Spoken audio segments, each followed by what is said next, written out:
Welcome, first of all. Thank you for braving whatever it is we brave to be together these days. And thank you for joining us. And thank you for joining me for something that is one of the highlights of my Bowie75 experience, which is our time tonight with Donny McCaslin. As for me, I'm your host. I'm Lawrence Purrier, the producer of Bowie75, the 2 locations here in New York and one on Hedden Street in London. And Donny McCaslin.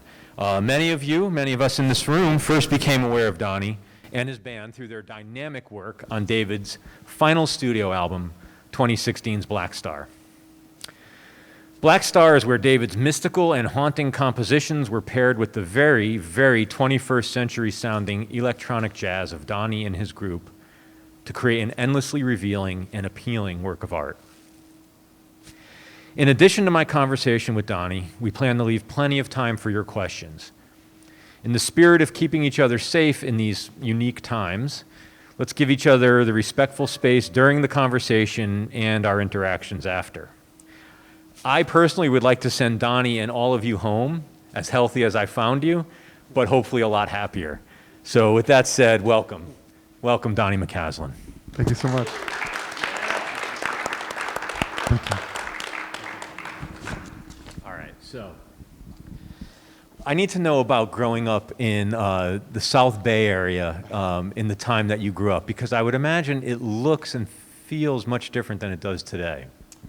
It does. I'm from Santa Cruz, California, and Santa Cruz is like a surf town, sort of, and my parents were divorced, but my father was a jazz musician. So I grew up seeing my father once a week. He would pick me up and take me downtown, and I'd have like a bear claw and a glass of milk, and I'd help him set up his instruments. And he played this outdoor gig on the Pacific Garden Mall in the center of Santa Cruz, and they play from like 12 to 5 or 6, and they play like straight ahead jazz and Latin jazz and like funky tunes. So it was kind of a broad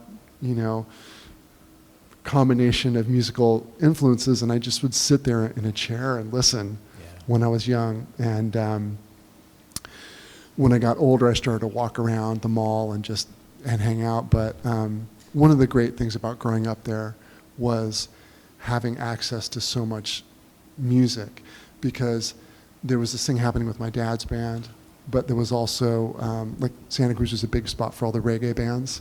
So when I was a kid, I heard like Black Uhuru, the Mighty Diamonds, Peter Tosh, Jimmy Cliff, Burning Spear. I heard all those bands multiple times because they were touring. And my sister's boyfriend was like kind of pseudo Rastafarian dude, so we'd always go to the shows. It was a crazy environment. That's Santa Cruz. Yeah. That's Santa Cruz, and I played in a salsa band when I was a teenager, and a rock band.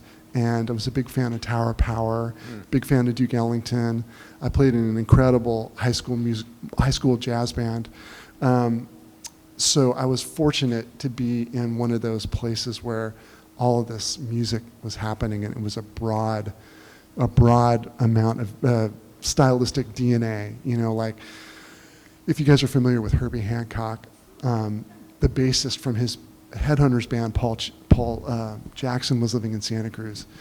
So I joined his band when I was 16, and we were playing, he'd just have like a bass and a Casio and a microphone, and he'd just say, okay, we're going to end up in Autumn Leaves, and he'd just start playing free, and it was like a trumpet player and a drummer and myself. I had no idea really what was going on, but how lucky was I to be in this situation where I could kind of learn from a guy like Paul Chambers, who's an iconic bass player, and then Tower Power, seeing them live, multiple times as a kid, and I could just sort of go on and on. There was the last thing is that a jazz club opened when I was a kid in Santa Cruz. So the way the jazz touring world happened back then, a band would play in San Francisco at the Keystone Corner from like Tuesday through Sunday, and then they would drive down to Santa Cruz on Monday and play a gig that was like lower paying, but they could fill the off night. Yeah, sure. So I started playing when I was 12 years old, eventually, and I immediately started to see like Elvin Jones and the Jazz Machine and McCoy Tyner and Cedar Walton, and the list goes on, but I had access to the best, music there was in that world. So I really was fortunate to grow up in that place, in that era, because of having access to all this that I'm describing. And then also there was other kids my age that were super badass, that are living in New York now, that are professional jazz musicians, and we were playing together all the time. So it was really, and how you led us, Lawrence, like it's a different place now. It is a different place, and I'm not judging it, but it's a lot more expensive to live there, et cetera, et cetera. So when I was a kid, I really benefited from playing all the time, playing all these different types of music. So, when I fast forward that to where I am now, my career, the different records I make, or even how it relates to what happened with David, what I look back to is, it makes sense because my musical DNA was very broad and very diverse. So, part of the narrative of Blackstar was like, David Bowie's playing with a jazz quartet, which really doesn't tell the story, because we were far from playing traditional jazz. Although I love that and I come from that, but that band had been together for a while and we had already kind of gone into this thing of exploring the intersection between improvisation and drum and bass and electronica, et cetera, et cetera. And that was the moment when we met him. So it was, and all of us, I think, although we come from the jazz tradition, we all were able to be malleable and to process the songs that he brought in, and it wasn't like us. Does that make sense? Of course. Yeah, it makes a lot of sense. It makes a lot of sense. What instrument did you first pick up and when? 12 years old, tenor saxophone. Wow, so you went right to it. Well, my father was a piano player, and he had offered me, piano lessons and clarinet or whatever, and I kept saying no because I really loved basketball. My hope was to be a Golden State Warrior one day, at 12 years old.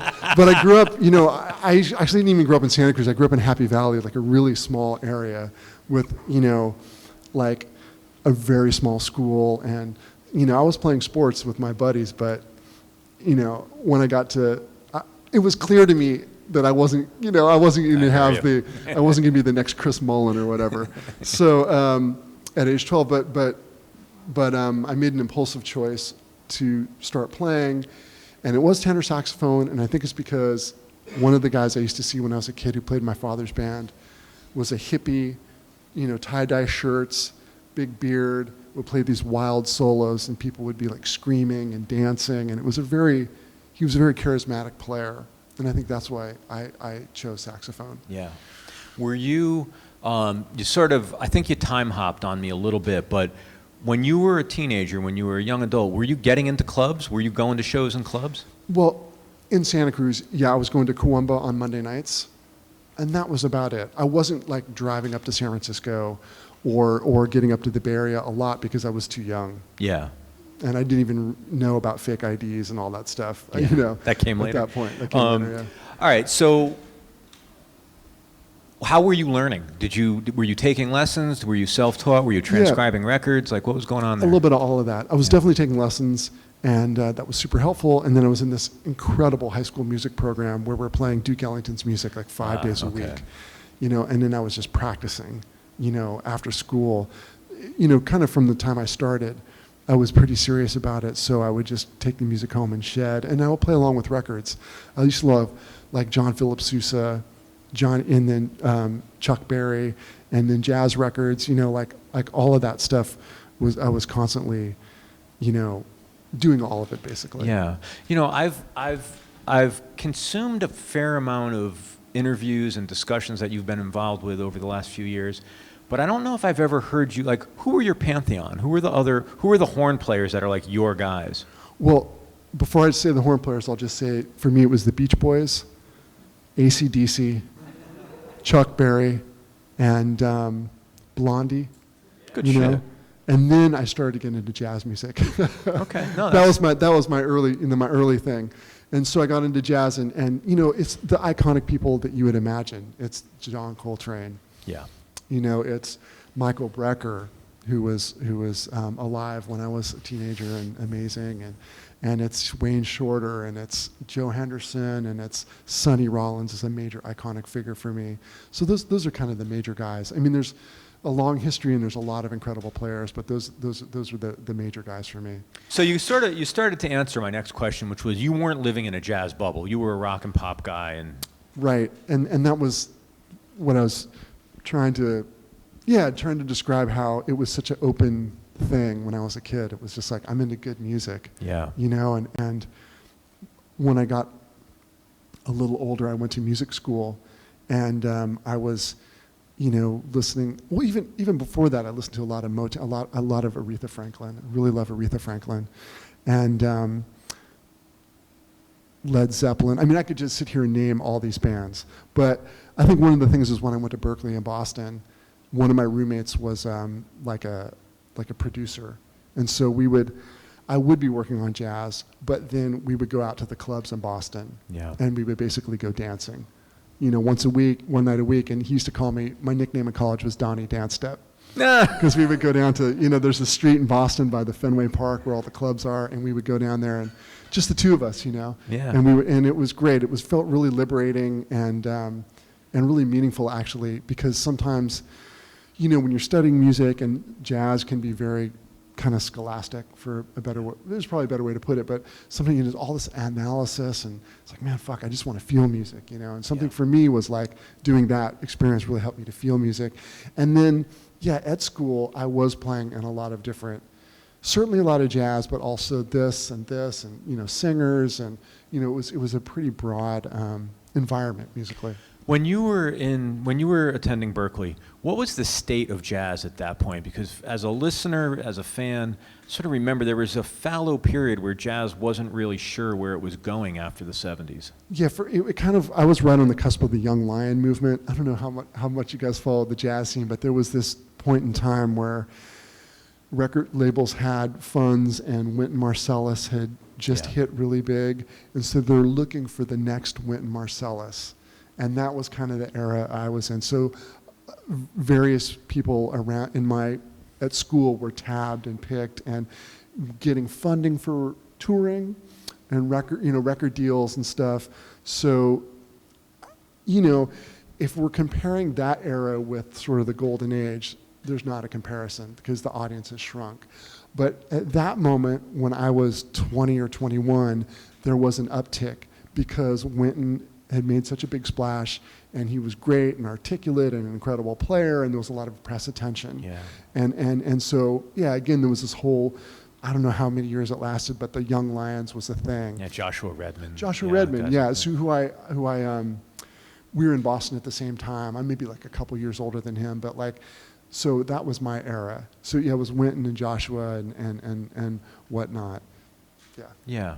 Well, I know, you know, I promise everybody we're going to get to the Blackstar and David specific stuff in a minute, but I feel like it's all really good context for who you are and where you came from. And so when did you really start gigging in earnest? Was it back home or when you came out east? When did I start gigging in earnest? Since I was about 15. Wow. 14 or 15. It was a lot with my father's band. My father played like 5 days a week at this place I described, and then he plays 6 nights a week at a restaurant where they had dancing and a jazz trio. So I had sort of carte blanche to go play with him all the time, and I did a lot of it. And then again, this small town, but a beach town, so a lot of stuff in the summer. You know, there's places looking for bands for this and for that. So there was a lot of opportunities to play, actually. And that was. If you guys ever read that book by Malcolm Gladwell, The Outliers, you know, he talks about this idea of the 10,000 hours, and the Beatles are an example, Bill Gates is an example. So, I mean, that dynamic, I think, was happening. I'm not putting myself on the level of those guys, but just that you did your time. I had the opportunity to log time, not alone in my own bubble, but with a community around me where I could, you know, make a lot of mistakes. And recover and learn, and just logging all these hours on the bandstand. And one very short story was one of my first big breaks was playing with Gary Burton, who's a really famous jazz vibraphonist.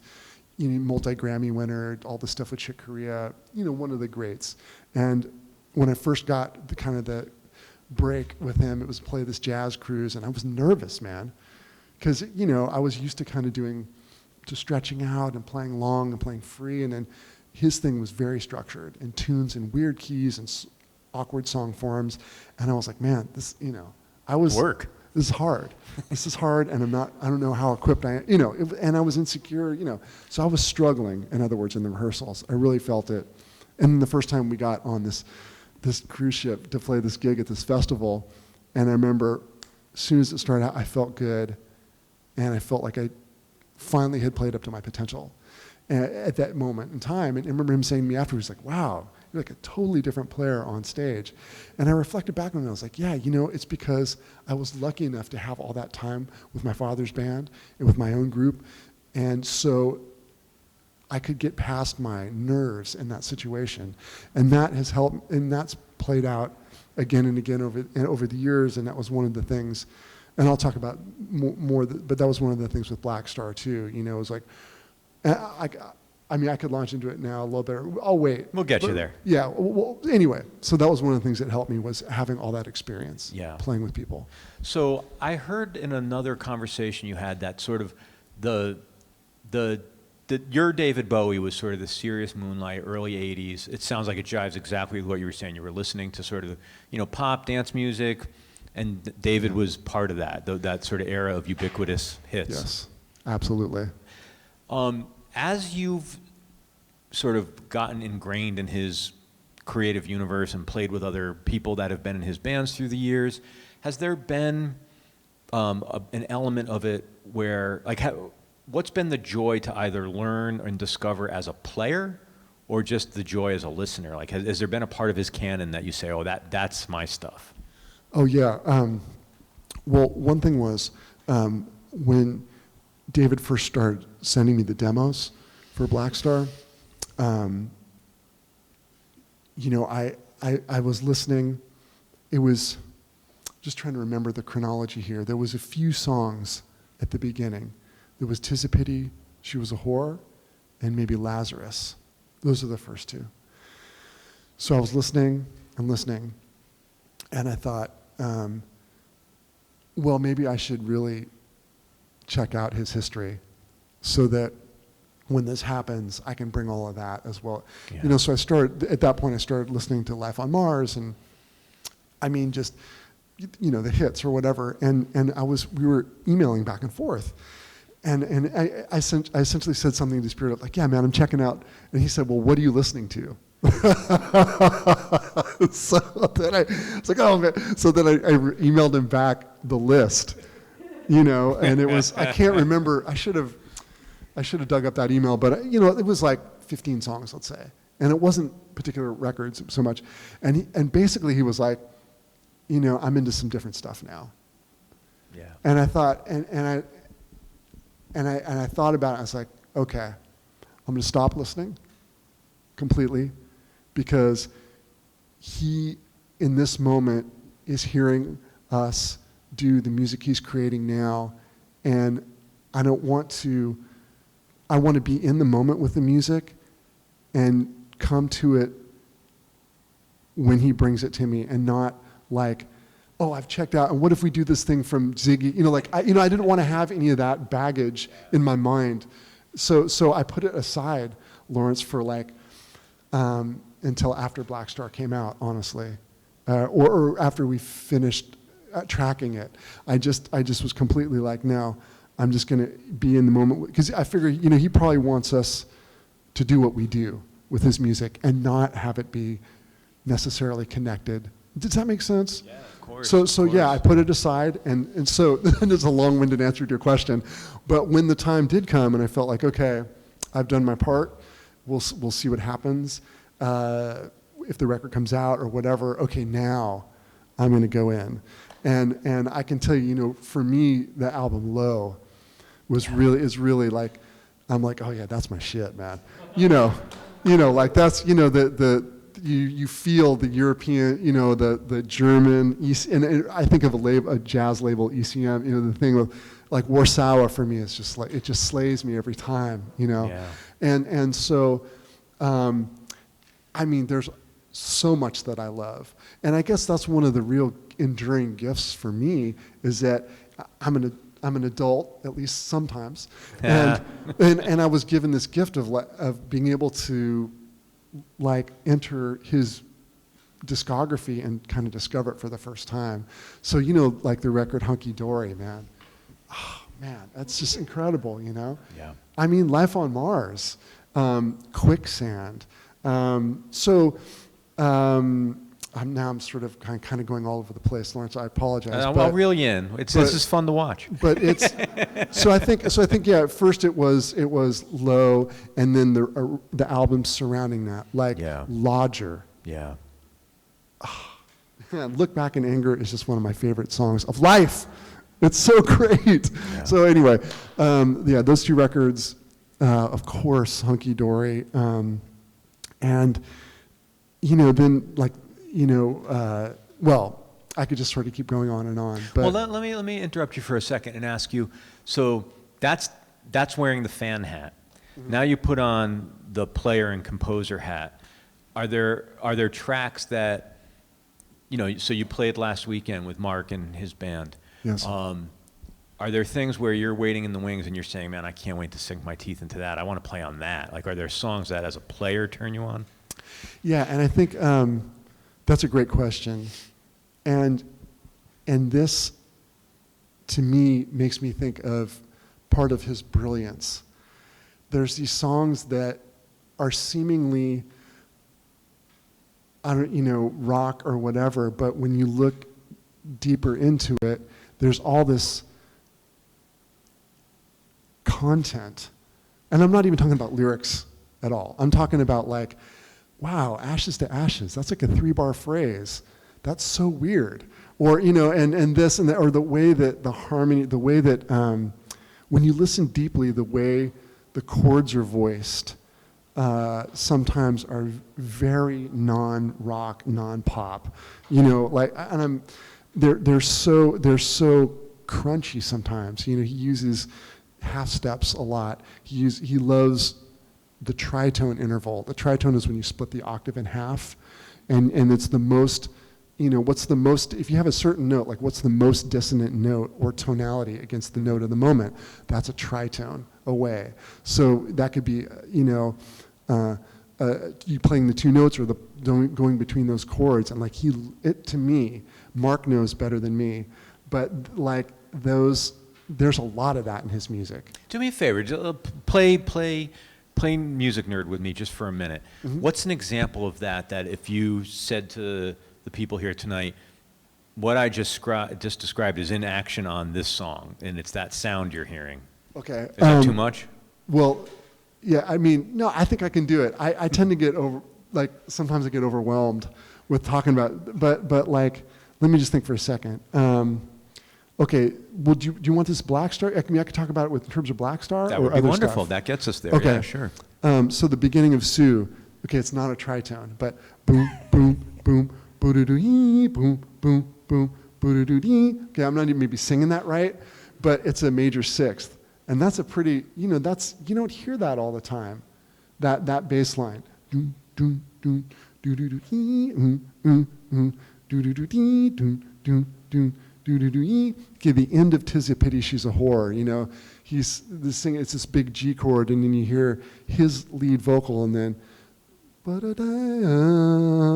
the background vocal is a tritone below him, so you have the third and the seventh of the chord, and it's like, you know, it's not super dissonant, but it's just awesome. It's color. Yeah.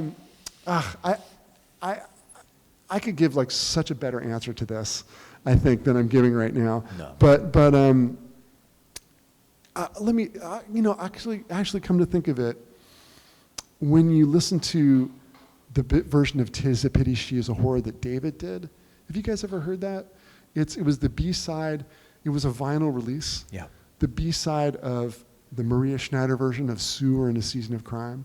So David's the one who's playing saxophone on that, and he's playing everything basically. It's awesome. And that was the first thing that I heard that he sent. And there's so much of that happening in the saxophone where he's playing these tritones, you know, and the keyboard playing this pointillistic thing against that. It's killing. Lawrence. Yeah. Well, all right. Well, let me say this. You took us right to where I wanted to go. So Okay, thank you. You're okay. making it easy for me, because you mentioned earlier, and you've mentioned in other places about the demos, and Yes. about how the narrative was David found this jazz band and basically co-opted their sound, and it became Blackstar.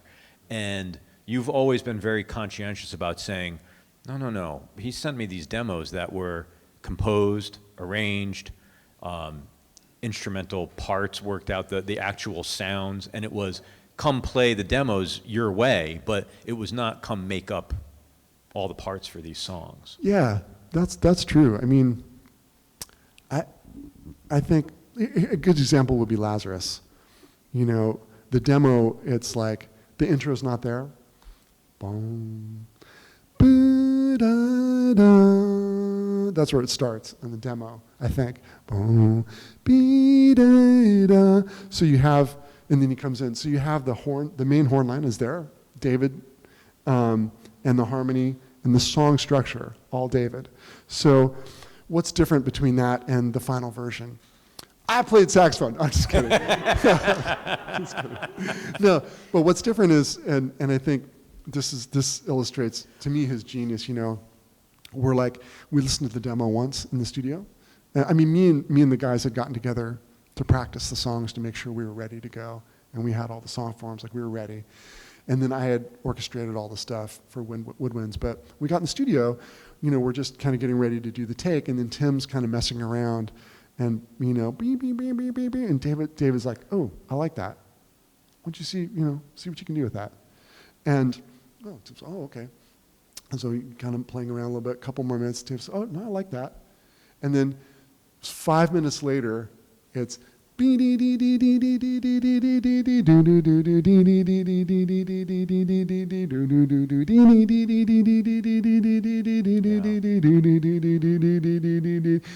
and that happens again, and then the horns come in.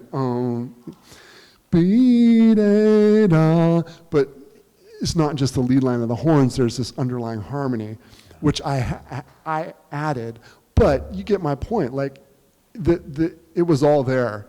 I mean, not all of it, but like, you know, the lead stuff is all there. And so we, added stuff that felt right, but it was certainly not that he, you know, co-opted our thing. I mean, I will say that, like, I remember Tony mentioning to me that David had said to him, like, we need to, I wanted to check these guys out. And I think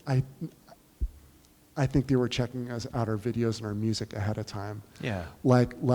And maybe that informed some of the songwriting. I mean, I can't say, but I got that impression that he's been spending time with a record of mine called Casting for Gravity. Yeah. That had Which been I out at that highly time. recommend, by the way. Highly recommend. Oh, thanks. But I think he was checking that out, and because this is why. There was one song that we did, and I remember him saying in the email, like, it's sort of like Alpha and Omega, which is a song off that record. It's a Board as a Candidate tune that we covered on that record. So I was like, oh, okay, he's checking out our thing. Yeah, but that seems reasonable, right? If you're going to work, totally. Unless you're doing it with his music, then it's off limits. Right. Well, when Tony Visconti was here the other night, he actually talked about how for the majority of the records he worked on, there weren't demos. And so the records we think about, the Berlin albums, he said a lot of those were just studio jams, grooves, and that they became finished songs. And then later, David came back and wrote lyrics and sang vocal parts. Yeah. And so I wonder, do you talk to or have you had conversations with other people who created with David over the years and compare and contrast where he was at the different, did everybody have a different experience? Yeah, it sounds like that was the general dynamic. Yeah. That folks experienced, and I think it changed with Heathen. I think there was more. I'm not 100%. Tony would know. I think Heathen was a little more planned out, and I'm not sure about the next day. I can't remember. Yeah. I'd have to ask Tony again. But there's also the sort of narrative that it's when he got the, he basically got the Zoom box. He had a device that he gained some facility with, so he was able to do more sophisticated demos. Does that resonate? Yeah, that makes sense. Oh yeah, definitely. His demos were great, and it was all him at home with that. I guess it was I don't know what it's called. Yeah, I don't want. Well, let's just leave it at he had a magical device. Yeah, but it was, but all the demos. Like, here's an example. "'Tis a Pity She Was a Whore," and this is an example of your earlier question. So on the surface, that song is kind of simple. It's like a few chords, like 3 chords or something, or 4, whatever. It's not a lot, and the chords are kind of and they move. But when you look at what the bass is playing, the notes that the bass player is playing are hard to hear a little bit, but when you actually check it out, there's a real rub against the chord. Like, if the chord is an F dominant chord, the first chord, stop me if I'm getting too geeky music-wise, but the bass line has an A flat and a G and a F and a C. A flat is a minor third. But on dominant chords, it's always a major third, A natural. So you have Jason or Tony with the string holding this F major triad or dominant chord, and then Tim in the bass playing an A flat down to G, down to F, down to C. I never hear that shit in pop music. Yeah. I mean, that is, and like, when I was really checking out, I was like, wow, I don't even know what to call that chord, but it's what he was hearing. And he programmed that bass line at home and on the demo, and That's Tim crazy. transcribed what he wrote. So on Blackstar, what you're hearing is Tim, through his wonderful sense of creativity, essentially playing the transcription of what David had programmed, and that it is this thing of like, well, what is this? You have this dominant chord on top, a more major sound, but this minor, darker sound, and the way they EQ'd the bass, it's a little hard to hear the pitches. It's not like, so it's like this underlying sense of darkness. And so that song, again, it's like, well, yeah, it's just a few chords. So no, actually, when you dig in deep to that kind of detail, it's like, no, there's this whole other thing going on. And I don't even, it's really... In your perception, Really? is that because of the limits of his musical training, and that's just him going on intuition, or is that evidence of some kind of advanced musical training?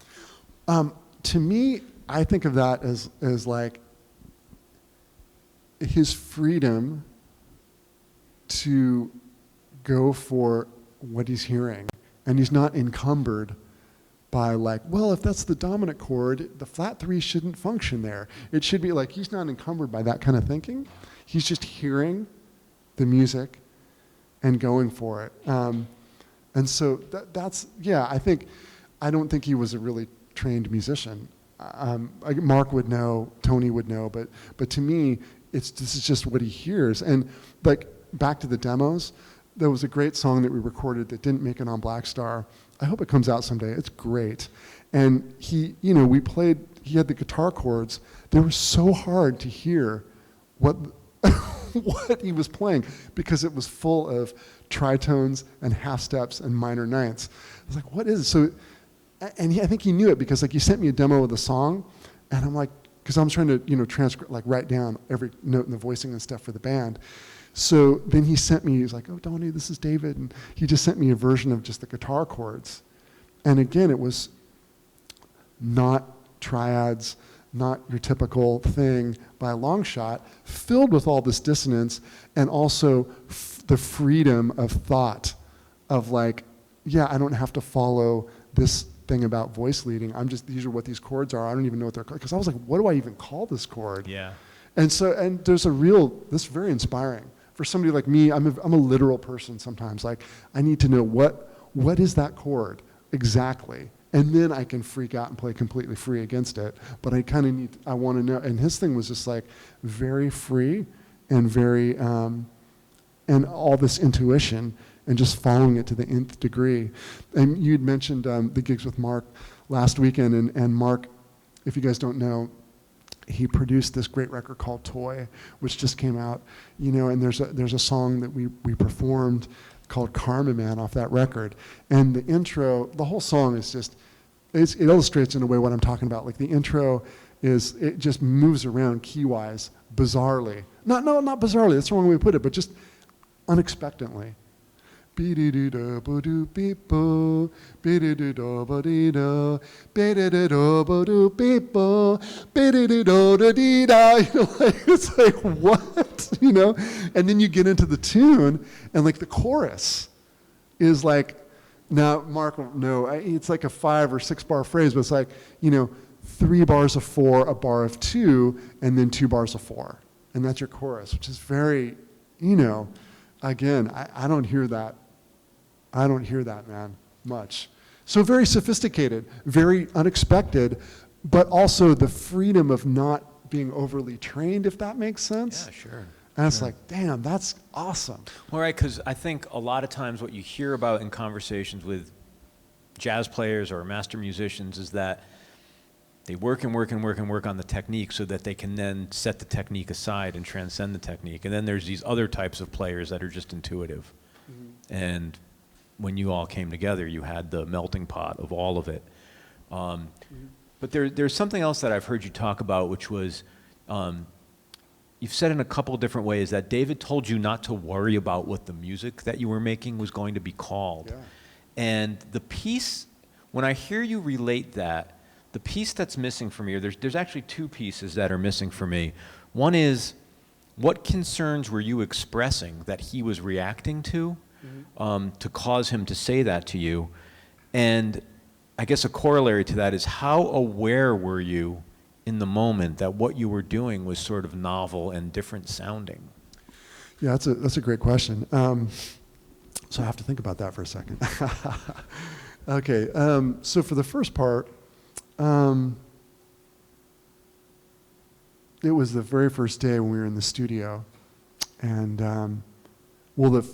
just to be super specific, the first day was actually me and the guys setting up and doing sound check with the engineer and Kevin Killen and Kabir Harmon, who also worked at the Magic Shop, and then the second day we arrived and Tony came in. And then David came in. And so I had met David before, but and Mark had, but Tim and Jason hadn't, so there was, we talked a little bit and stuff. And then before we started playing, he just said it, I hadn't expressed anything but enthusiasm, about any of it really at that point. Because I was just preparing to let it go in whatever direction it was going to go, and so I hadn't really said anything, about what I expected, and he just said, that he wanted us to feel. He said it to me first. I just, don't want you to. Let me just try to find his words. It was something like, let's have fun. Don't worry about what this is going to be classified as. Let's just have fun and go for whatever you're hearing. And then he turned to Mark, who was sitting on the other side, and said, any polyrhythmic kind of thing you want to play, feel free. It's, go for whatever you're hearing. And so I think that was his way of giving us a vote of confidence before we started playing. And permissioning you to. Permissioning, yeah. And it was great. I was really excited because I had done all this work without telling him in terms of the orchestration, and I kind of wanted to surprise him and Tony. And so I was like, oh, all right. I'm ready. You want something, I have been thinking and living with this stuff, and I have a lot of things I want to add to it, and he was totally game for all of it. So so that was great. And then the second part of your question, of course, I'm forgetting. How aware, in the moment were you that what was coming out and what the end result was actually something novel and fresh and, you know, a new sound? Yeah, I think the overriding feeling I had, you know, was like, we'd finish the song and be, man, that sounds really good. Shit, you know, that's really, and then we do another, and wow, that's really sounds good. So I don't think I was that aware of the big picture implication at the time. I had so much on my mind in a way because I was, you know, it was like my group and stuff, and I just wanted everything to run smoothly and wanted to make sure that we were ready for whatever direction they wanted to go, that we could deliver, and then also trying to get the best performance, you know, for myself and stuff. So that was all right in front of me, and so but I had this. It was like I just kept walking away like out of the studio like, wow, that was really, really strong, and then just that kept happening day after day, and I guess I didn't also think about it because I didn't want to set myself up for too many expectations, because there, you know, I didn't know if it was going to be a record or not be a record, or what songs were going to be chosen or not, because there was all these, you know, I would feel like, man, this is super killing. I hope this is on the record.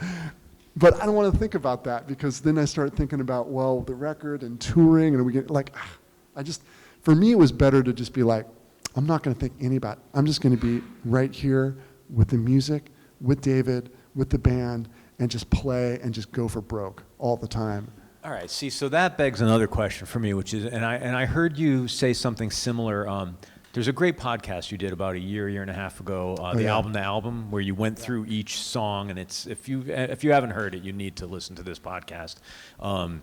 And you talked about, there were several times during the interview where you were asked questions about like specific details of what were happening. You said, I don't really remember. And the first time you said it, I thought to myself, what does he mean he doesn't remember? Like this, like he wasn't running into the bathroom and writing down notes on toilet paper. And then of course it occurred to me, you know, there's gigs, there's sessions, there's dates you show up for, there's work. And then there's working on a David Bowie album, but you have to show up and do the job and stay present and perform at a high level while at the same time savoring it.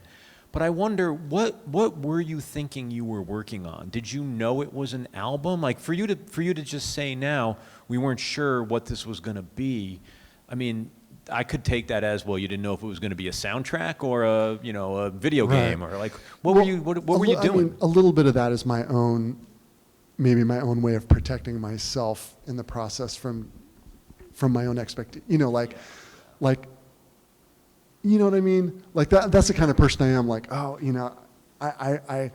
would love for this to happen, but I don't want to bank on it because I don't want to be disappointed. I don't know. There's something. You're about approving that. your credits. It's going to press, and you're like, well, maybe there'll be an album. Yeah, we'll see. There's a little bit of that, but because he did say, because I remember we were talking, and I remember him saying like, I really like vinyl. Like this might be a vinyl only release. I remember him saying that, for example. So to say that I didn't know if it was going to be an album, that doesn't really, that doesn't jive with him saying like, well, I think it's going to be a vinyl. I want to keep it short, maybe 30 minutes or something like that. So, but I didn't want to count on it, because you just never know what's going to happen in the music world and the music business. And I certainly felt that it was really great. But I just want to keep my focus on that and serving the music, But yeah, man. I mean, but to give you an example, like, so we recorded, a week in January, a week in February, a handful of days in March. Then in April, I go to Tony's studio with David and I overdub some flute. And I remember the day and a half before I was going to go overdub flute, they're like, "Oh, do you play piccolo?" I was like, I could get a piccolo, they call me, "Hey Dave, man, you got a piccolo?" So I get my friend's piccolo, and the first thing, like, I get there, and then they start playing the intro of the Blackstar, and I'm like, "Yeah, why don't you just, improvise?" And I'm like, "On piccolo." Like, shit, this fucking, I'm a big guy, I'm like, get the piccolo, I'm like, trying to play in the tradition of the great piccoloist. Damn, fucking piccolo solo on Blackstar, like, damn, talk about having to start on something difficult. But that aside, it was cute because, after a little while, they're like, Okay, let's move on to something else, you know. Enough piccolo. But you know what was really neat about that? Because we did move on from piccolo, thank goodness, and I played some flute and stuff. But then I did a second saxophone track on "'Tis a Pity She Was a Whore," you know. And one thing I remember about that track was, you know, when we did it, we were playing really hard. That's the take you hear on Blackstar's first take, and we were playing really hard, and like Mark was telling me that he dropped a stick and his hand was cramping up, and when I'm playing, I could hear the tension in my embouchure because we were just like going full force because of the, you know, the whole thing was very emotional.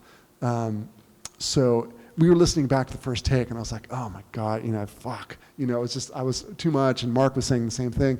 So we was like, man, can we do another? We did a couple more takes that were certainly like smoother, you know, but David preferred the first one, and Tony, because I think they liked the raw energy. So I was really grateful because then I had a chance to like play another saxophone solo. And that's what you hear on the record. You hear two saxophones playing. But I'm leading up to something with this, which is Tony's studio. It's like a booth, you know, where I'm in, a small booth. So there's a little hallway next to the booth. So David comes out and he opens the doorway to the booth, you know, and he you know, keeps it open, and he puts like a funky old microphone on the floor in the hallway.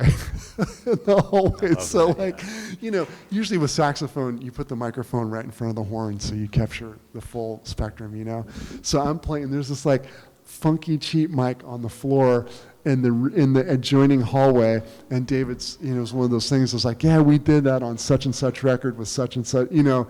And of course I can't remember the details, but it was really cool because it was just, you know, seeing another one of the many moments of David and Tony's shared history, which is like the history of rock, you know, like it's pretty, those moments were really cool. And that was one of those. And I was like, wow, I was watching that. You got to peek into their killing. bag of tricks a Yeah, little totally. bit. And I was like, man, this is cool. And then I started playing, you know, and it was it. We moved on. And it was great. It was really fun. And I wasn't pushing as hard. But anyway, yeah, I'm sorry. I'm all over the place on your question. No. But what was I going to say?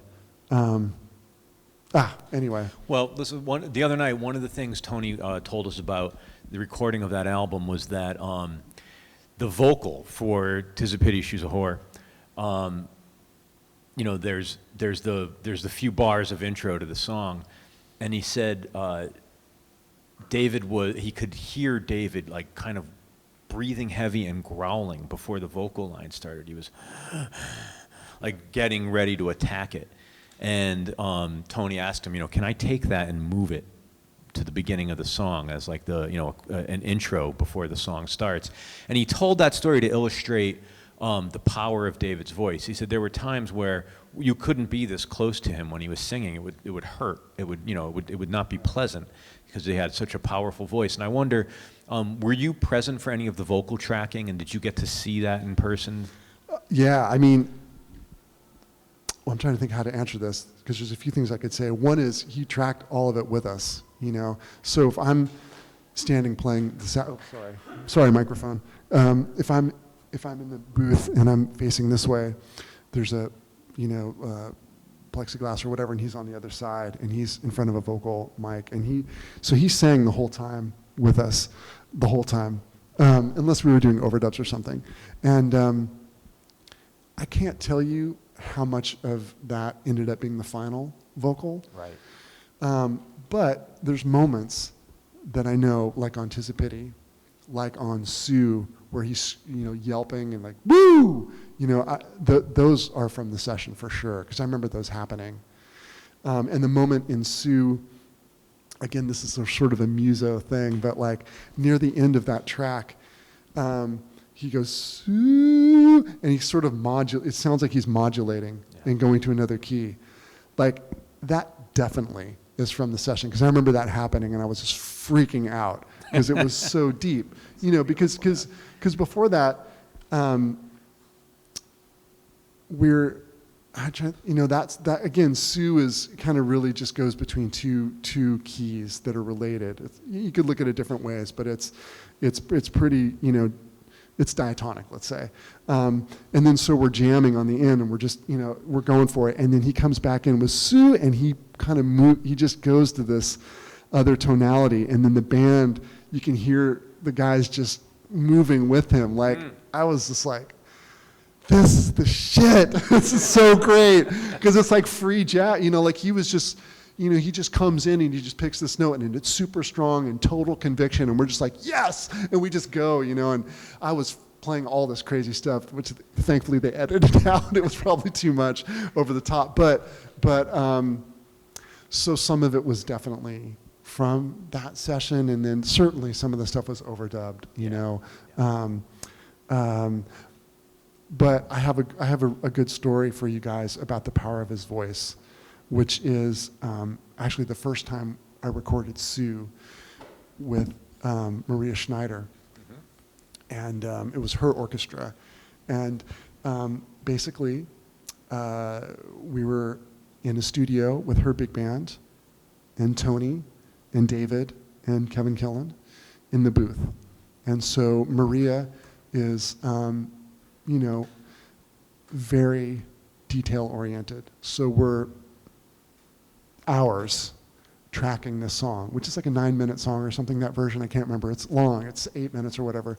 So, we got this take, and then we're moving this take in, and then, adding the contrabass clarinet and then the contrabass trombone. I mean, there's a lot, it's hours of putting it together. So finally, we've been there five or 6 hours, and the instrumental piece is in place, okay? And then I have a gig that night, and Tony's like, man, can you stay? They want me to improvise over the piece, and along with Ryan Keberly, trombone player. Okay, cool. Yeah, I can stay. I can stay, bro. Yeah, but so I can stay for another hour or whatever. So let's just throw a scratch vocal down. So David comes out, sits down. And he's been sitting, my long-winded explanation, though, is to set the scene for you guys, that he'd been sitting in the control booth for 5 or 6 hours at this point. And he sits down, and I'm just standing there. They're getting my mic ready, because I'm going to start playing in a minute. And he says a few words into the mic. And, just the briefest of briefest mic checks. And then they roll this long tour de force thing, and he sings it, and it's like really killing. I thought, just standing there like, wow, and of course they had closed the door, so he's in a booth by himself. So I'm not like Tony's description. I'm not right. I'm probably this far away physically, but there's the thing. But still, it's really, really great. And so that happens. He maybe fixes a little thing. It's a quick process. Then I play, a couple takes, and that's it. And then the song comes out a few months later, and that was the final vocal. So, the thing about vocal, the power of his voice, I mean, to me, that's mind-blowing. It's serious that he could just sit there for 5 or 6 hours and then sit down with a few notes, get the headphones, and then bang out something like Sue or In a Season of Crime. To me, is just really you're talking stunning. about that's stunning, man. Physical endurance, technical mastery, everything. I've taken some vocal lessons. I sing a little bit.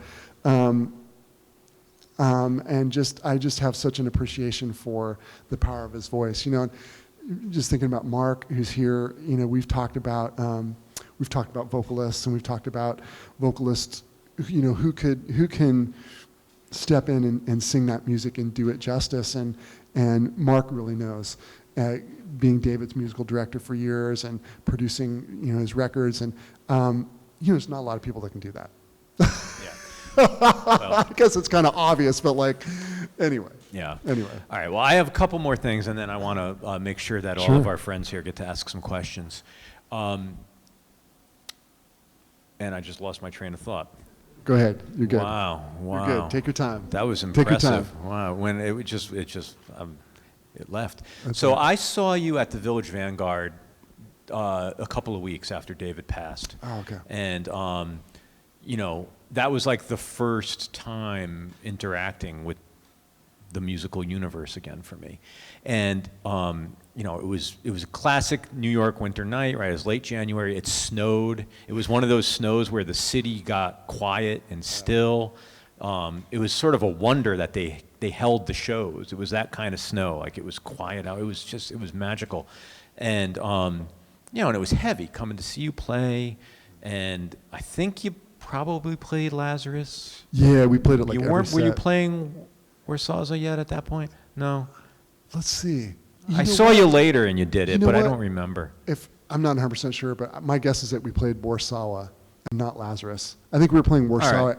like every set of the week Okay. that because of everything that All right. happened. Well, it's it's been a minute, but Yeah. but I wonder if what is it? What's the experience from where you sit, being the focus of so much of our energy, because you were there for those sessions and the weight that album's taken. There's just so much for all of us as fans and admirers of David that I perceive gets channeled at you. I've seen people interact with you and how you're sort of one of the last conduits for a lot of people to David. And what's that experience? Well, that's okay. There's a lot of things. I guess, well, one thing I would say is, initially, when he passed away, it was so, like devastating emotionally. And I get a little verklempt when I talk about it sometimes, but I know why. And so I think, initially, there was just a sense of community about it. So that I was grateful for, a communal grieving process. And so if I was playing in Boston or something and folks would come who were Bowie fans and they wanted to, talk about it, I was down because it was good for me to, sorry. Yeah. Sorry. No. That I think that answers the question. Yeah. But it's because he's, he was so great, and I think he touched so many people's lives who didn't know him, and I had the privilege and the honor of knowing him and working with him, and so I felt like it was an honor for me.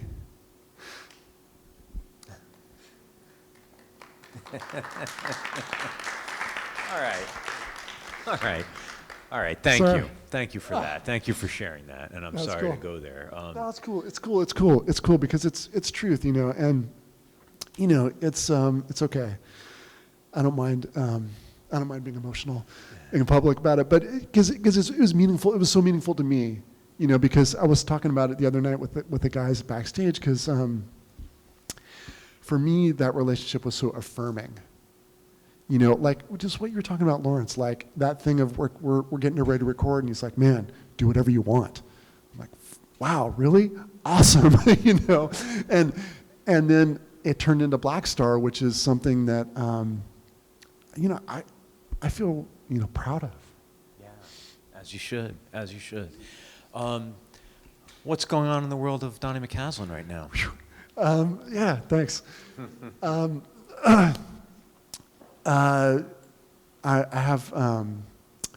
have 3 records that are just about done, and I've been using the COVID time to record and compose and parent my kids.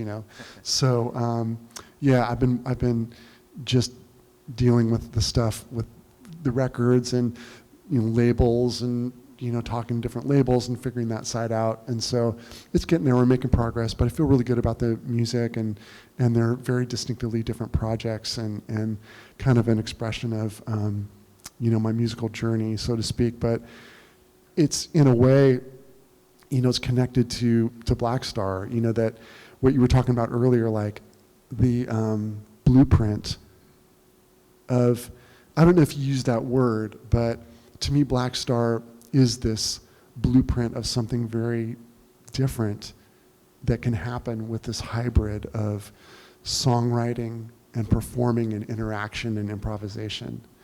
So one of the projects in particular really explores that with a particular singer-songwriter that I work with and write with. And so one thing about the Blackstar thing is that it changed the feeling of what is possible for me, coming from a jazz background and being in that world, which is limited in some ways, although I love it, and I don't mean that in any way disrespectfully to the jazz world I come from, but like, to have these other possibilities and working with, it goes without saying, but like working with somebody like David Bowie and then having the result be something that's so profound, that's like, it's just transformative in terms of like, oh wow, this is the template, this is a blueprint of how something like this could happen. And it's different with different people involved, but anyway, so one of the projects is something like that. And I'm working on this other big thing with the orchestra that I can't talk about yet, but, and then a couple other records. So there's been a lot going on, and it's good stuff. It's hard, I mean, as I was talking about at the beginning, since I was 14 or 15, I've been like playing gigs all the time. So I'm not doing that now, which is hard sometimes for me emotionally, because I'm so used to just interacting with people musically. But it's okay, it is what it is. And yeah, and it's coming back. It's coming back. It's coming back. It looks messy, but it's coming back. Exactly. All right. Well, let's bring some of our friends Absolutely. into the conversation. Anybody have a question for our guest?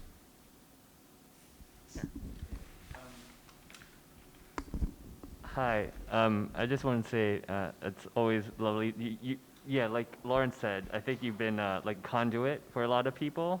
So people are always like, what does Donny have to say in this interview or that interview? And you said so much, and I always feel like I'm hearing something different.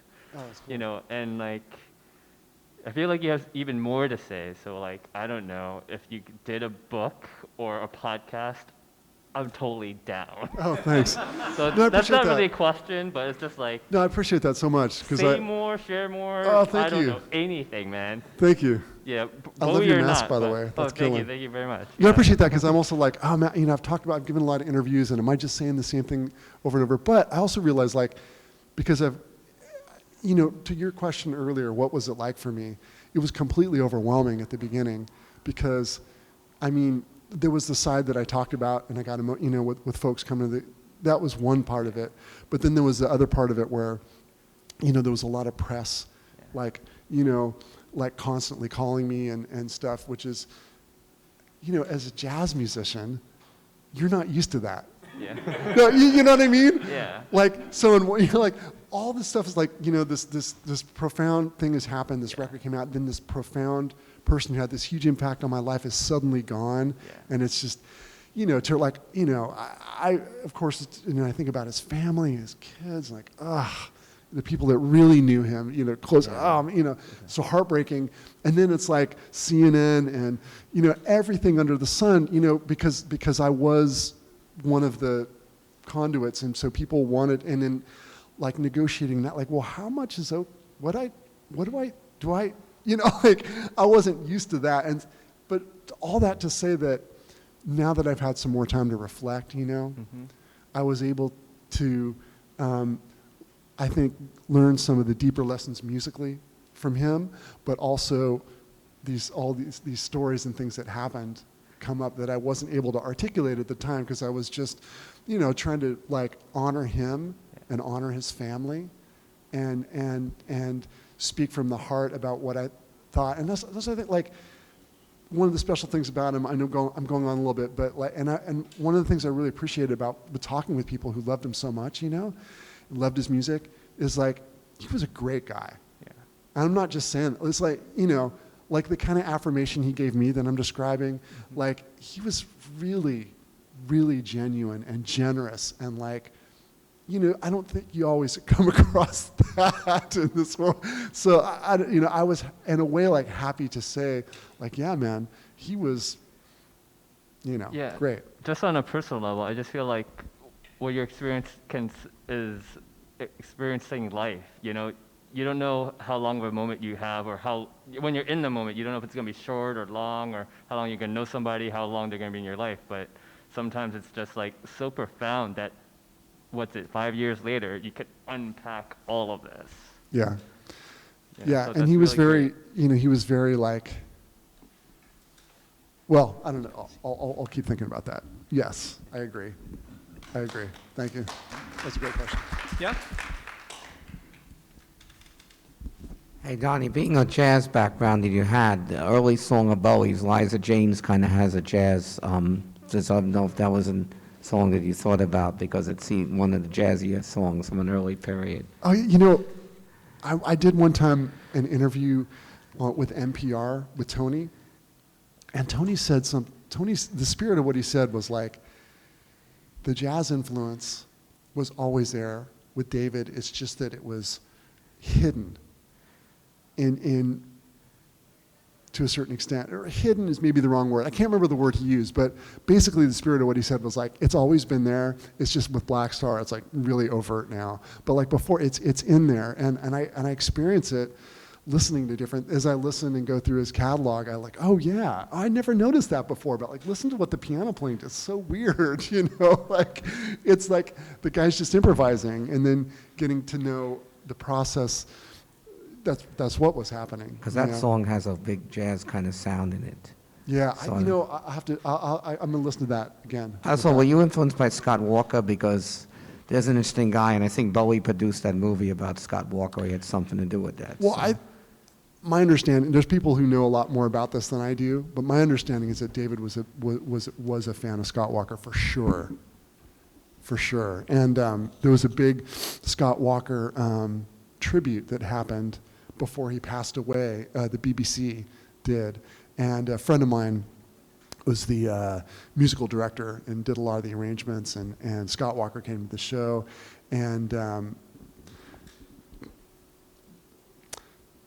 one of the artistic directors was talking to me just about the connection between Bowie and Scott Walker. So I can't speak to it personally because I didn't have that conversation with him, but like evidently, and when I listen to Scott Walker, I can hear it for sure. And I think a lot of people talked about that, especially with Sue or In a Season of Crime when that came out. I think another thing that's interesting about this whole process and this time and this album is that, the way you navigate it linguistically is very interesting to me, which is there's a temptation to say, sort of rock and pop is a low form, jazz is a higher form, and when they meet, the jazz is either desecrated or the pop is pretentious. Right. And, once again, and I think we're only going to start to see it more in retrospect, once again, ahead of his time, because now we're in a moment where there's jazz throughout the pop world and hip hop, and it's incredible how jazz is sort of back in a way and part of the conversation, and jazz artists are out there, and you're one of them, and it doesn't seem like the marginalized form that it was for a while. It's become a popular form again, and that's really exciting to see. Yeah, and I think it's because there's people who, like what I was describing, the DNA that I grew up with. So it wasn't, I'm not trying to say this, it was a great fit because I wasn't living in a box, and nor any of the guys in the band. We all have this kind of open aesthetic. And so, and I think there's more and more people like that. And that's what you're seeing, Robert Glasper and other folks. It wasn't like you were an acoustic jazz quartet playing, Right. It wasn't like you were Winton's band or something. Yeah, and there's nothing wrong. I mean, I love that. That's super killing. But I had from the beginning, I was into AC/DC, Chuck Berry, Led Zeppelin, the Beatles, et cetera, and so all of that helped shape who I am musically and helped me to navigate that situation. You can throw down some AC/DC on the piccolo? You gonna do that for us? Did you bring a piccolo? Who else? Anybody want to ask Donny a question? Going once? All right. Mark Pilati. No, we can't put you on the spot? Yeah? How did you hook up with David Bowie? Oh, sure. Just how did you hook up with him? Oh, yeah, no. So I was talking about Maria Schneider earlier. So basically the story was that he was looking to do a jazz-ish record. And he reached out to her. He was a fan of her music, and he reached out to her about doing something. And she actually called me because she was getting ready to make her own record, and she's really works, she's super obsessive about it, and basically I'm not sure if I want to take time away from my record prep to do this thing with David Bowie. And I was like, yeah, I think you should consider doing the thing with Bowie, So she Be a career counselor. Yeah, you gotta, just give it, So she did it, and well, they started meeting. David would come to her apartment, she's on the Upper West Side, and they would work on this Sue, and she'd call me here and there throughout the process and say, oh, we did this and blah blah blah. And she was organizing like a rehearsal to workshop the piece with Tony and David and me and a couple other guys. But then one day she said, David was describing what he heard as the rhythmic underpinning to this piece, and it reminded me of something that you do. So I played him your record, and I told him, you should do something with Donny, I was like, oh, cool, man. And then I don't remember what happened, but then there was another conversation about the rehearsal later, and she said, yeah, I told him again, you should do something with you and your band. And I was like, oh, wow, cool. And she's like, well, and then he had called her and said that he saw that we were playing in town, and they decided to come down and hear us play.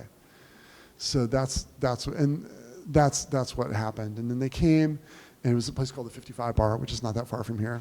And I kind of saw them out of the corner of my eye. They were gone, and then, so I didn't meet him that night. But then about a week later, we had the first rehearsal for Sue. And that's where I met him in person, And, I gave him my phone. He asked me for my phone number and my email address. And, that was it's I have to say that because it's just it felt so sort of surreal. David Bowie opened up his black book and handed it to me with a pencil. And I'm writing my name and my email address. It just seems so bizarre. Not bizarre, it just, because again, there's a lot of, Maria is, I just, I didn't want to think about what could happen. You didn't take a peek at the other pages, did you? See who else is in there? I didn't. But there was, it was so, I guess, I was kind of surreal is maybe the word. Just felt surreal that I was writing it. And then I got the email, and the next day he emailed me to check if this was my email address. I responded affirmatively.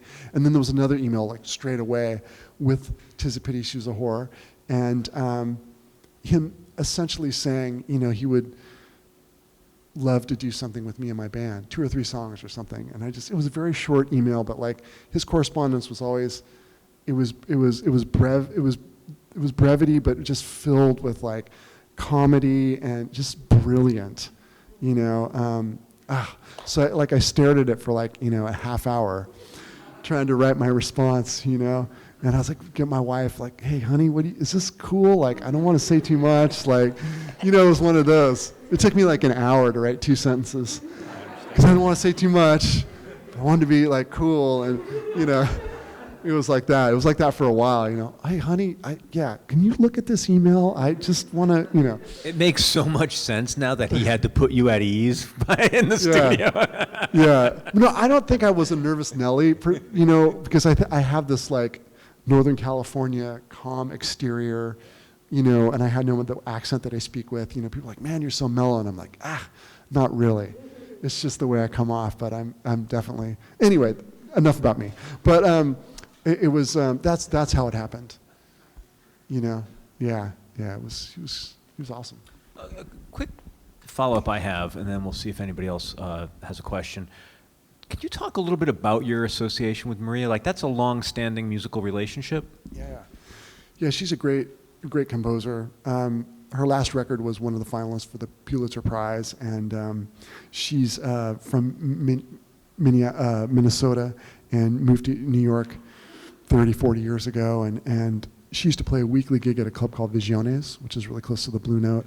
Every Monday she would play, and I met her. I knew some of the saxophone players in the band, and I used to play ball on Monday nights, but then the gig started right. I would leave my basketball game early and go with my saxophone and go like play the gig, you know. I don't know what I was thinking. Like, I should have maybe practiced the music instead, you know, but I would just show up like all sweaty in my hoodie and just sit down, you know, with my knit hat and try to play. Anyway, so that's how I met her, and then her career just kept going and going, you know, commissions and awards, and I mean, she's sort of, in the jazz world, she's the preeminent composer and has been for at least a decade. And she's just an incredible musician, composer, great person. You know, needless to say, she will always get a Christmas card for me. Like, needless to say, but you know, but that aside, I mean, she's a great person and really earnest and really believes in what she does and works her tail off and has seen the results of that. You know, she's really regarded as one of the great composers, and you know, just award after award and commission, you know, Grammy after Grammy. She's amazing. Yeah, and a sort of a thinker and thought leader about the state of jazz and music and business. Exactly, and about, you know, Google, and she's really anti. A real big artist, tech. a real sort of engaged artist. Yeah, real you know, really advocating for musicians' rights and for creators' rights in an area where those are being undermined. Yeah. You know? Well, thank you for sharing that. Of course. Anybody else? If not, we might catch and release Donny. Let him back into the wild.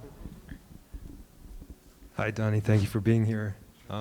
Just want to say thank you for your spectacular work on Blackstar, giving our hero proper send-off, as it were. And just a question of, has any other pop artist perhaps approached you and asked you maybe to get some influence on their record? And would you say no, and maybe it would taint the work you did on Blackstar? Well, you know, it depends. Like, that's a good question. Like, one time a label was like, could you do an instrumental version of Blackstar? An instrumental version? Like, how about you and your band do an instrumental version of Blackstar? And I was thinking, no, man, that's not going to happen.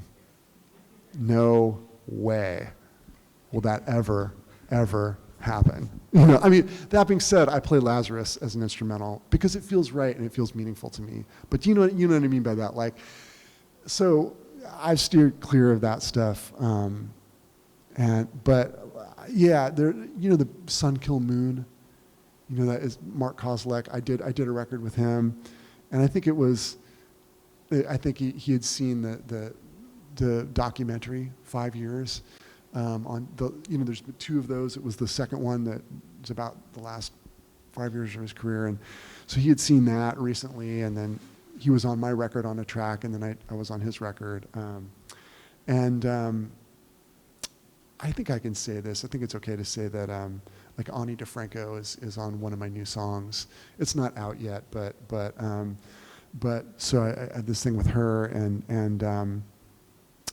bigger. Those are the sort of the name people. Like, I have a collaborator in Canada, Ryan Dahl, who had a band called Limblifter in the early 2000s. He's really great.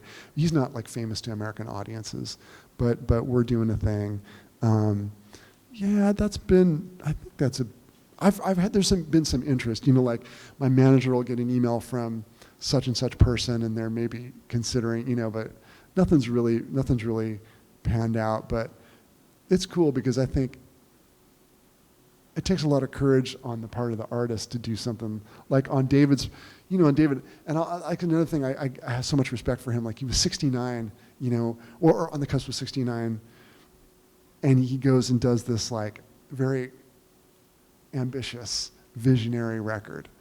Instead of, you know, he could have been like playing in Vegas, doing a greatest hits show, or, you know, he could have done any of that stuff, and he didn't. And he was so committed to constantly moving forward and moving the ball forward artistically. And I was like, yes, he just embodies the ideals that I have as an artist, because that's what I want to do too, you know? I don't want to just like do the same thing over and over. And he could have done that. All you guys know that. He could have done that so many times, and he never did. And we were talking one time in the studio, and he was like, essentially saying like, yeah, you know, I like looking outside of the box, and from my vantage point, you know, I think something interesting can happen. That's not his exact words, but that's the spirit of what he said. And I was like, yes, you're right. Because he had the vision and the tools, not a trained musician or whatever, but like it didn't matter because he was such a great musician, and he could, and you know, and like not everybody's like that, obviously. But even in that world, like who are the visionary people who are not afraid to do stuff like that in the, you know, rock, pop, whatever we call. I mean, I know there's some, but like nobody like that. So, you know, I think he's just, it was a testament to his courage too, as an artist. And that's what, and goes back to one of your first questions, Lawrence, was like, what was it like to sit there and have him be like, yeah, you know, go for it, have fun. Oh, it was so liberating. And that's, how many artists are going to say that to a band of people they've never played with as they're about to record the first song, you know? That could go off the wall, off the rails in a way.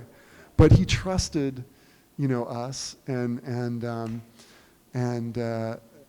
so it worked out, and so yeah, to me that's a tribute to what a wonderful artist he was. And I see why, and again, to an earlier question, like what has it been like for me to meet people? So now that, you know, even though I was teary earlier, you know, it's not as emotional now, of course, as it was the first year. But, you know, I see why. Like I see people, the lyrics and the deeper meaning of the lyrics, and how so many people were touched by that. People who didn't have maybe a sense of community where they grew up, and maybe felt like they were the oddball and they weren't popular, or they were weird, or maybe they weren't, you know, sure about their sexual identity or any of that stuff. And you see how the legacy he left was so meaningful for so many people, and it's just really, that's really inspiring, man. You know, because he had, I mean, I'm just going on and on, but like he had the reach and he had the content in which to reach people, and he used it for something that I think was really positive and meaningful for a lot of people. And that's a great way to spend your life, man. Yeah. Well, thank you, Donny. Oh, sure. Thank you so much. Another question. Oh, wow. Well, hold your applause. I'm here all night.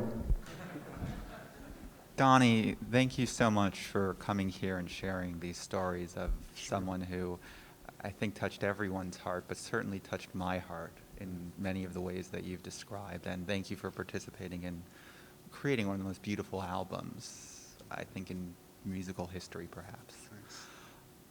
What are, touching on where you ended the last question, what are your ambitions for, I guess, going outside the box in the next few years? Oh, yeah, well, it's, I would say in a nutshell, the instrumental music that I'm doing now, which is with the guys from Blackstar, you know, it is continued this sort of exploration into more produced and this sonic world that is sort of further and further away from the acoustic music that I grew up with. And I've been working with David Friedman, who is the Flaming Lips, and exactly, Mercury Rev, so he's a really progressive, forward-thinking producer, mixer, and so my role in the instrumental band is sort of like a singer, so the way he's dealing with the saxophone sonically is, to me, very exciting and cutting edge and kind of moving things forward aesthetically. So for the instrumental project, that's what's been happening. And then the band I was talking about that feels to me that has, this blueprint. Well, before I say that though, if I could geek you guys out with another story about David, which was one time he came to hear me play at the Jazz Standard, which is a club, and we were talking afterwards, and he just started talking about what he thought would come next for me, with my band. And this is before I got into using electronics or anything. And he just said, I could really hear you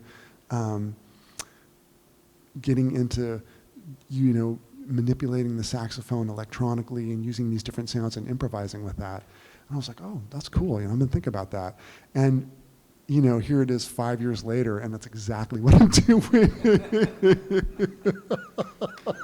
Exactly what I'm doing. It's crazy. He was ahead of his time. And when he said that, I wasn't like, oh, I'm going to go out and do it. I was like, oh, that's cool. Yeah, let me think about that. And then just through the natural progression of events, that's what ended up happening. And it's stunning. I was thinking about it today as I'm trying to figure out this pedal board that I'm using. I was like, remembering that conversation. So that's why I brought that up. It was amazing. And then the band with Ryan is, again, like this hybrid of songwriting, but not just like, oh, baby, I love you and I miss you songwriting, but really, much deeper lyrics and integrating the saxophone and the vocal thing. It's not that it's like Blackstar, but it's based on that imprint, I guess, if that makes sense. And then this other thing I'm doing is working with another producer in LA that's a little more poppy in a way, and soul, which because I mentioned earlier, I love Aretha Franklin so much, and a lot of that kind of Motown music is so close to my heart. And so we've done a few songs with Gail Ann Dorsey, who I really love. Man, she's so great. Anyway, so there's a few songs that feature her. I mentioned the one with Ani DeFranco that's going to come out sometime probably this year, and some other folks. So whereas the one thing is more like rock and alt, this is a little more in the, pop art, high art, whatever. I'm so bad with genres, but all those are kind of expressions of things that I'm into and outlets for that, and just with all of it really trying to move forward in a progressive way that feels out of my comfort zone. Because again, David was like, you're onto something when you're uncomfortable. And I was like, oh yeah, that's so true. And there's been a lot of moments for me over the last couple of years where I'm like, I don't know where this is going. I'm not sure, this is so far from the acoustic thing that I grew up with, but it's like, oh yeah, then you get there and you're like, oh yeah, okay, this is good. So yeah, that's where it's going for me. Anyone else? No? All right. Thank you all for coming. Really. Thank you so much. It's so great to see you all. It's great to gather and be safe. Thank you. Thank you. Donny McCaslin. I love you, man. Unbelievable. Unbelievable.